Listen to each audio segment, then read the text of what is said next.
ഈശോയിൽ ഏറെ സ്നേഹമുള്ളവരെ, my highway to heaven is holy Eucharist എന്ന് ഉറക്കെ പ്രസ്താവിച്ച ഒരു ബാലനുണ്ട്, കാർലോ അക്യുറ്റൂസ്. ബ്രിട്ടനിൽ ജനിച്ചെങ്കിലും ഇറ്റാലിയൻ വെബ്സൈറ്റ് ഡിസൈനർ എന്ന പേരിൽ അറിയപ്പെടുന്ന ആ ബാലൻ എല്ലാ ദിവ്യകാരുണ്യ അത്ഭുതങ്ങളും ശേഖരിച്ച് വെബ്സൈറ്റിലൂടെ ലോകത്തെ അറിയിച്ചു.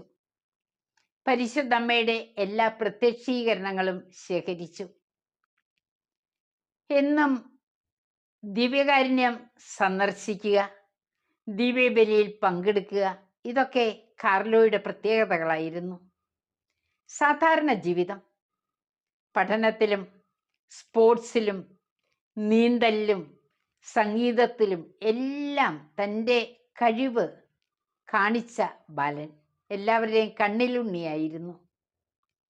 എന്നാൽ ഹൃദയത്തിൽ എപ്പോഴും ദിവ്യകാരുണ്യം ആരാധിച്ച് ജീവിച്ചു. പ്രിയപ്പെട്ടവരെ, ആ ശരീരം ഇന്നും അഴുകിയിട്ടില്ല. ഫ്രാൻസിസ് അസീസിയെ വളരെ സ്നേഹിച്ചതുകൊണ്ട് അസീസിയെ സ്വന്തം ചങ്കിലേറ്റിയാണ് കാർലോ ജീവിച്ചത്. പലപ്പോഴും അവിടം സന്ദർശിച്ചു. ഇന്ന് കാർലോ ലുക്കൈമിയ ബാധിച്ച് 2006 ഒക്ടോബർ 12 മരിച്ചെങ്കിലും അനേകരുടെ മനസ്സിൽ ജീവിക്കുന്നുണ്ട്. അനേകം അത്ഭുതങ്ങൾ ഇന്ന് സംഭവിച്ചു കൊണ്ടിരിക്കുന്നുണ്ട്. നമുക്ക് കാർലോ ഒരു മാതൃകയായിരിക്കട്ടെ.